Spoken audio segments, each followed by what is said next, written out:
महरूमियों, एहसास कमतरी या एहसास बरतरी में मुब्तला इंसान कभी कभी ऐसी गलतियां कर बैठता है जिसका खामियाजा न सिर्फ उसे बल्कि आने वाली नस्लों को भी भुगतना।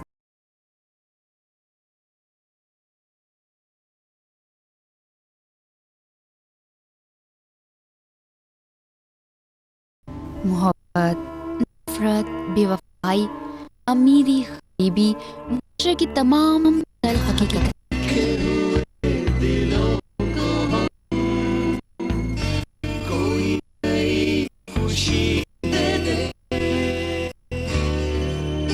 हर कहानी एक सवाल है, ऐसा सवाल जिसके जवाब की हम सबको तलाश है।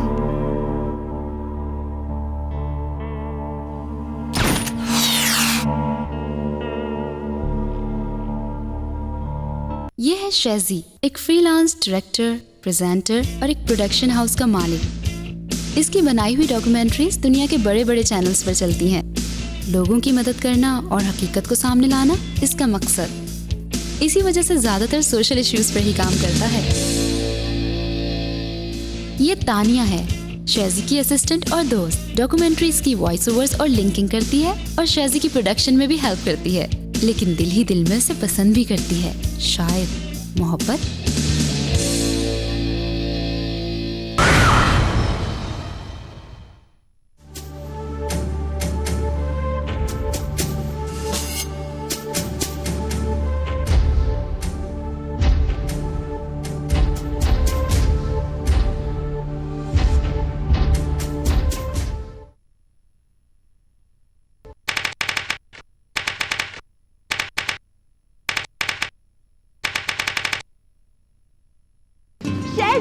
इतनी अच्छी बारिश हो रही है, तुम उधर क्या कर रहे हो?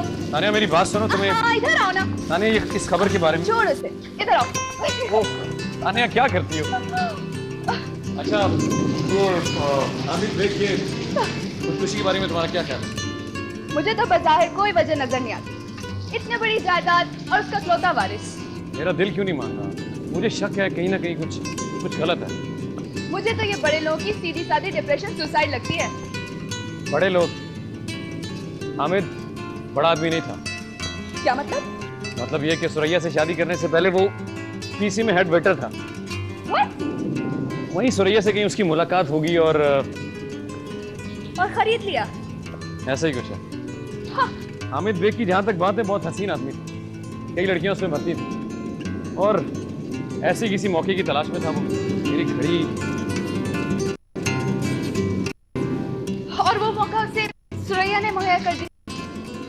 ये खुद एक मौका था। तो अब क्या इरादे हैं?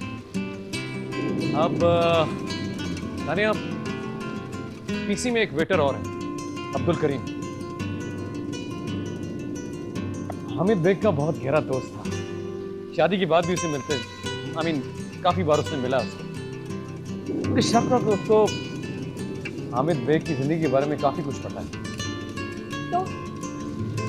तो ये कि मेरे पास एक नंबर है, तो ये नंबर इससे पहले भीग ना जाए, यहाँ पर फोन करो और उससे टाइमिंग करो। बंदा बहुत लालची है, ठीक है ना? उसको कुछ पैसे दे दिला के कुछ बोलेगा, ठीक है ना? जाओ साइन अप करो।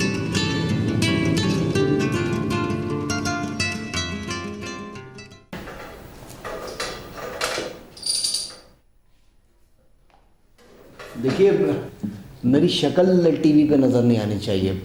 वो जो आप लोग कर देते हैं ना मुंह काला, मेरा मतलब है कि धुंधला धुंधला सा हो जाता है, कुछ दिखाई नहीं देता। आप बेफिक्र रहें। बस ठीक है, शुक्रिया। हामिद बेग आपका बहुत गहरा दोस्त था? गहरा दोस्त क्या, बस दोस्त था मेरा। बल्कि यूँ समझ लीजिए कि हमने साथ ज्वाइन किया था होटल। किस नेचर का आदमी था वो? बहुत जल्दबाज किस्म का आदमी था वो। यही समझ लीजिए कि हर वक्त किसी न किसी शॉर्टकट की तलाश में रहता था। यार मैं तो तंग आ गया हूँ जॉब से भी और ज़िंदगी से भी। अबे यार क्यों ना शुक्र की बातें करता है तू? अबे बड़े बड़े घरानों की लड़कियां तुझ पे मरती हैं, और क्या चाहिए तुझे बे? वो तो उनका वक्ती नशा होता है और फिर अचानक उनके सामने स्टेटस की ऊंची दीवार आ जाती है। अबे तो तुझे और क्या चाहिए? मजे कर। नहीं मेरी जान, वक्ती मज़े नहीं, पूरी जिंदगी के मजे चाहिए। बस एक ऐसा जैकपॉट लग जाए जिससे पूरी जिंदगी सवर जाए। अबे पागल हो गया क्या? ये किस्मत वालों के नसीब में होता है बे। किस्मत और नसीब दोनों हैं, बस एक मौका मिल जाए। चल, अल्लाह तुझ पे रहम करेगा, दुआ करेंगे हम तेरे लिए। लड़कियां तो उस पे ऐसे टूट पड़ती थी जैसे शहद पे मक्खियां, मगर वो मुतमईन नहीं था। फिर उसकी मुलाकात सुरैया से हुई। सुरैया एक ऐसी अधेड़ उम्र औरत थी जिसके शौहर को मरे हुए अरसा हो गया था।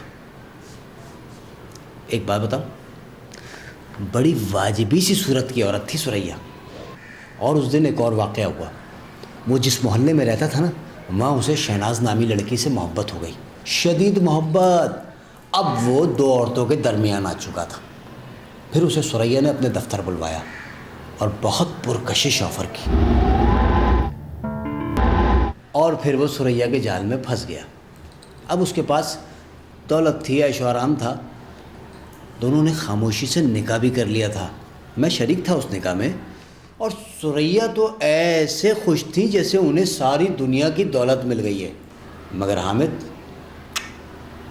बहुत अफसरदा था। यार मैं तो उकता गया हूँ ऐसी ज़िंदगी से। ऐसा लगता है किसी ने सोने के पिंजरे में कैद कर दिया। ये तेरी तो चाहत थी, तुझे तो खुश होना चाहिए कि तुझे तेरी मनचाही दौलत मिल गई। ऐसा लग रहा है कि जैसे मुझे कुछ भी नहीं मिला। हाँ, शहनाज कभी कभी मेरे ख्वाबों में ज़रूर आ जाती है,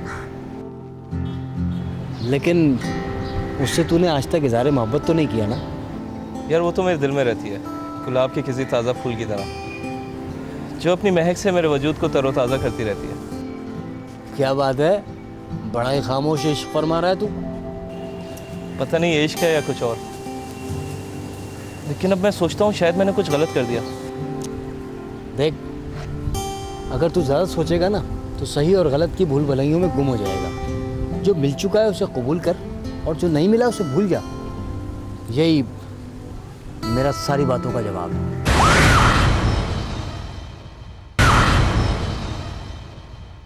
अंदाज़ा है कि सुरैया और हामिद बेग के ताल्लुकात कैसे थे? बज़ाहिर तो दोनों के ताल्लुकात बहुत अच्छे थे। वो एक दूसरे से मोहब्बत करते थे, एक दूसरे पे जान छिड़कते थे। कभी कोई लड़ाई होते हुए देखी थी? नहीं, बिल्कुल भी नहीं। बल्कि सुरैया की मौत पर हमने हामिद को बच्चों की तरह रोते हुए देखा था। सुरैया का इंतकाल कैसे हुआ था? मेरा ख्याल है हार्ट अटैक हुआ था उसको, दम घुटने से मरी थी वो। क्या उन्हें पहले से कोई बीमारी थी? मेरा मतलब है दिल की बीमारी। नहीं, ये तो मालूम नहीं मुझे, लेकिन डॉक्टर सफदर उन्हें चेक करना ज़रूर आता था। डॉक्टर सफदर? हाँ, वो अक्सर आया करता था उनके घर। बल्कि जिस दिन हामिद बेग ने ख़ुदकुशी की है ना, उस दिन भी डॉक्टर सफदर उनके घर आया था। अच्छा। हाँ, और उसी रात हामिद बेग की लाश उसके बेडरूम से मिली। उसने ख़ुद को पिस्तौल से गोली मार ली थी।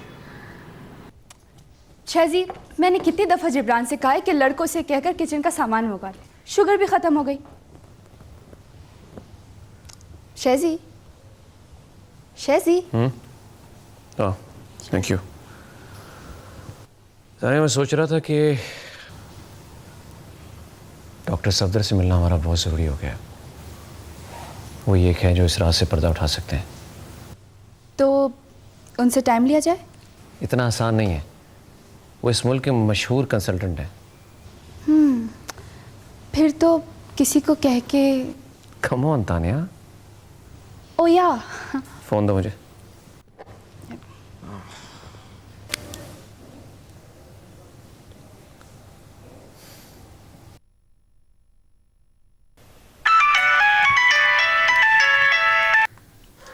Hello doctor Safdar. अस्सलाम वालेकुम सर। वालेकुम अस्सलाम। मैं शहजी बोल रहा हूँ। जी हाँ, मैं बहुत अच्छी तरह जानता हूँ आपको।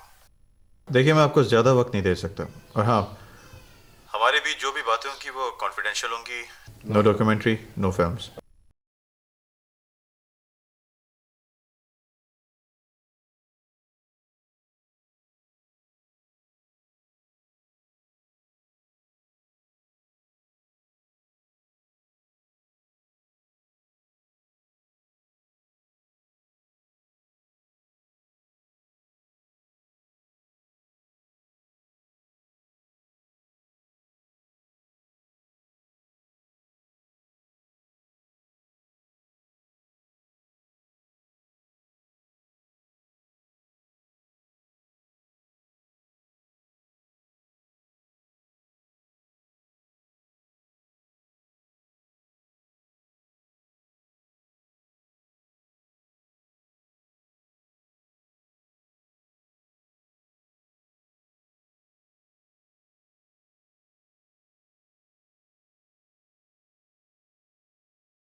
सुरैया, ये क्या खाती रहती हो तुम?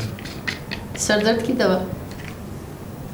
तुम्हें पता है ज़्यादा गोलियां खाने से जिस्म की क़ुव्वत मुदाफ़ियत ख़त्म हो जाती है? हाँ पता है, मगर जब ज़्यादा दर्द होता है तब खाती हूँ। या श्योर, लीजिए, बीमारी का नाम लिया और डॉक्टर साहब भी आ गए। अरे भाई, कौन बीमार हो गया? हमारी बेगम साहिबा को सर दर्द की शिकायत रहती है। अरे अब तो बीमारी दूर हो जानी चाहिए। इतना प्यार करने वाला शौहर जो मिल गया। आप ही ने लिख कर दी थी, आप तो जानते हैं किस लिए खाती हूँ। अरे और सुनाए डॉक्टर साहब, कैसा ना हो? दोस्तों के घर किसी मकसद के तहत नहीं आया जाता, जब दिल चाहा चले आते हैं। डॉक्टर साहब क्या देंगे, चाय या कॉफ़ी? Coffee as usual. अच्छा, मैं भी लेके आती हूँ। Excuse me. श्योर।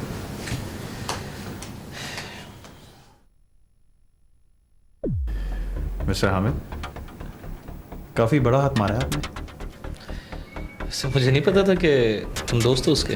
तू हमेशा शॉर्टकट की बात करता था ना। शक्कर खोरे को शक्कर मिल ही जाती है। वक्त वक्त की बात है भाई। एक वक्त था जब हम दोनों साथ थे। बड़ा आदमी बनने के बाद तो तुमने पलट के भी नहीं देखा कि हामिद कहाँ है। ये दुनिया की रीत है मेरे दोस्त। यहाँ पर दोस्तियाँ, रिश्ते, खुलूस की डोर सिर्फ और सिर्फ दौलत पे बंधी होती हैं। जब तेरी शादी हुई थी ना, तो पहले तो मुझे बड़ी हैरत हुई तुझे देखकर, लेकिन बाद में खुशी भी हुई कि तेरी मेहनत रंग तो लेकर आ गई और मुझे मेरा दोस्त वापस मिल गया। लेकिन इसके लिए मैंने बहुत बड़ी कुर्बानी दी है। मैं जानता हूँ, सुरैया जैसी औरत के साथ रहना जिगर का काम है। आखिरकार मैं तुम्हारी दुनिया में आई गई ना। तू अरबों रुपए की चिड़िया का मालिक बन गया है, लेकिन एक बात याद रखना, तू इसका 5वां शौहर है। वक्त बहुत कम है, समझे? क्या मतलब? मतलब तू समझता है। यार कभी कभी सुरैया का रवैया बड़ा बदला बदला लगता है। लगता ही नहीं है कि वही सुरैया है जो मुझ पर जान छिड़कती है।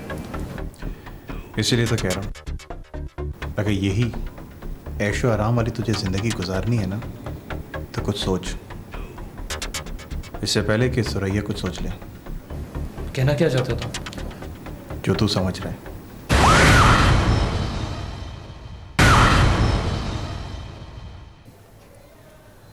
क्या सोच रहे हो? नहीं, कुछ भी तो नहीं। कुछ सोच रहे हो तुम? नहीं जानू, कुछ भी तो नहीं सोचा। तो फिर गुमसुम क्यों हो? कहाँ तुम सुनो? तुम सोच रहे हो और मैं जानती हूँ तुम किसके बारे में सोच रहे हो। मिसेस खालिद के बारे में ना, है ना? नहीं, किसी के बारे में नहीं। Shut up. वो जो लाल साड़ी पहन के बहुत हंस हंस के तुमसे बातें कर रही थी, सोच रहे हो ना उसी के बारे में? क्यों सोचूंगा मैं उसके बारे में? इसलिए कि वो तुम्हें अच्छी लग रही थी। लग रही थी ना अच्छी? बोलो। देखो सुरैया, अब तुम रोज बरोज मुझ पे शक करती जा रही हो। तो क्या करूं? तुम हो ही इतने खूबसूरत कि जिस पार्टी में जाते हो लड़कियां तुम्हें घेर लेती हैं। तो इसमें मेरा क्या कसूर है? कसूर तो मेरा है कि मैंने तुमसे शादी करके अपनी जिंदगी को जहन्नम बना लिया। तुम आखिर ऐसा क्यों सोचती हो? आज से तुम्हारा पार्टीज में जाना बंद। सुरैया, अब तुम हद से बड़ी हो। हद? तुम मुझे मेरी हद याद दिलाओगे? मैं तुम्हें तुम्हारी औकात याद दिलाऊं? सुरैया, सुरैया। Shut up!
शादी करके हर वक्त अपनी इमारत का रोब झाड़ा करती थी। तुझे मायरा याद है? वही जिससे तुम्हारी बहुत दोस्ती थी कॉलेज में। हाँ, एक दिन मार्केट में मिल गई मुझे और हम दोनों बातें करने लगे। और तू तो जानता है उसकी आदत, हंस हंस के बातें करती है वो। हाँ जानता हूँ भाई, फिर क्या हुआ? उस औरत ने भरे बाजार में मायरा की जो बेइज्जती की थी, मुझसे बर्दाश्त नहीं हुई। खड़े खड़े मैंने उसको तलाक दे दी। फिर? मैंने कहा था ना तुझे, ये औरत एक नफ्सियाती मरीज है। एक दिन रोते रोते मेरे पास आई कि उसको किसी लड़के ने धुतकार दिया। हमारी दोस्ती शुरू हो गई। बड़ी अजीब औरत थी यार ये। लेकिन तेरे लिए तो लकी साबित हुई ना। हाँ ये तो है। अब क्या इरादे हैं तेरे? यार एक है जो दिल में बसती है। मैं जानता था कोई ना कोई ज़रूर होगी। कहाँ रहती है वो? एक मिडिल क्लास फैमिली से ताल्लुक है उसका। ठीक है तूने, ये मिडिल क्लास लड़कियां सारी जिंदगी साथ निभाती हैं। कल जाऊंगा उसके घर। अब तो आपके लिए हर दरवाज़ा खुला हुआ है। चले मैं चलता हूँ। ओके हो गया यार, अतर आ गए। हाँ।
क्या हो रहा है मेरे साथ?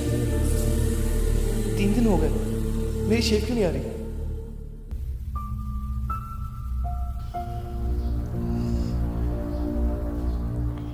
मैं कुछ कह तो नहीं सकता हूँ कि ये सब कुछ हो क्यों रहा है। रिपोर्ट्स कल आ जाएंगी, तुम एक काम करना, कल हॉस्पिटल आ जाओ। लेकिन यार पहले तो कभी ऐसा नहीं हुआ। हामिद शेफ का नाम बढ़ना, ये सारी तब्दीलियाँ, ये सब कुछ हार्मोन्स की वजह से होती है। अब ब्लड टेस्ट की रिपोर्ट देखकर ही बता सकता हूँ कि वो क्या अमामिल हैं जिसकी वजह से सारी तब्दीलियाँ हो रही हैं। कल मुलाकात होती है, ठीक है? Take care. और हाँ, क्या रहा भाई? किसका क्या रहा? आपने बताया था कि आपके दिल में क्यों रहता है? नहीं यार अभी नहीं, बस कुछ तबीयत ठीक हो जाए फिर जाऊंगा। ओके, खुदा हाफिज़। और हाँ, कल याद से हॉस्पिटल आ जाए। हाँ ज़रूर। हाँ यार रिपोर्ट आ गई। तुमने पिछले दिनों कोई दवाई खाई थी? हाँ खाई थी। कौन सी? सर दर्द की गोलियाँ। कहाँ है, ज़रा दिखाओ।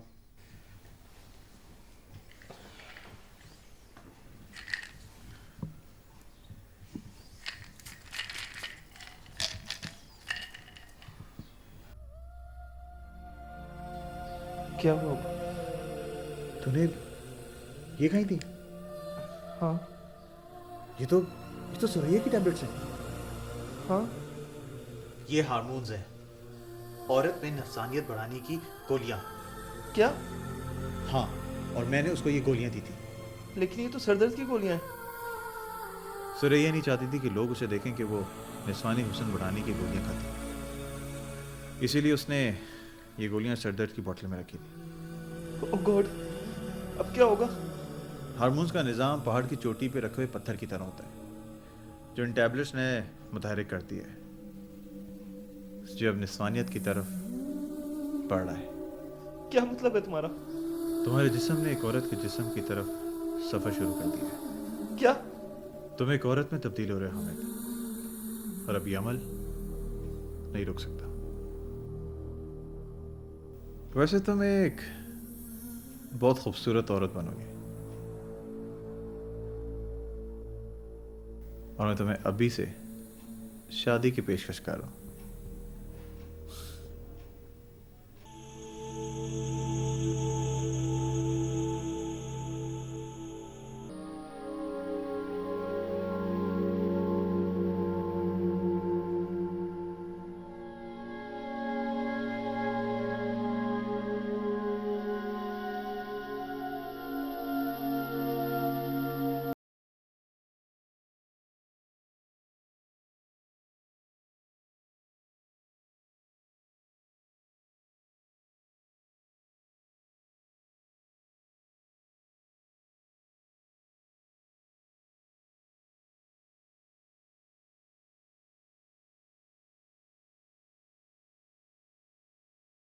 और अब ये अमल नहीं रुक सकता, नहीं रुक सकता, नहीं रुक सकता, नहीं रुक सकता।